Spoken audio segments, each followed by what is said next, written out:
Hello বন্ধুরা, আজ আমি রান্না করতে চলেছি ঝাল ঝাল কড়াইশুঁটি আলুর দম। প্রথমে সাদা তেলে আমি আলুগুলো ভেজে নিচ্ছি। আলুগুলো আমি এইভাবে লাল করে ভেজে নিয়েছি। আর এখানে আমি একটা মশলা তৈরি করে নিয়েছি।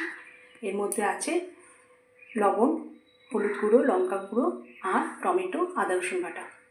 আর এখানে আছে কড়াইশুঁটি, আর ফোড়নের জন্য নিয়েছি সাদা জিরে, গোটা গরম মশলা, তেজপাতা।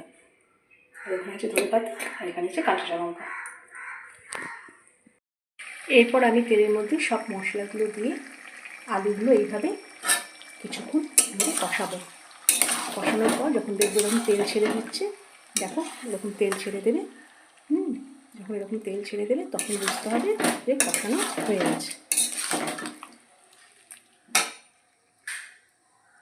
দেখো বন্ধুরা, তৈরি হয়ে গেল ঝাল ঝাল কড়াইশুঁটি দিয়ে আলুর দম। কেমন হয়েছে দেখতে অবশ্যই কমেন্ট করে জানিও, আর বাড়িতে একবার অবশ্যই ট্রাই করো।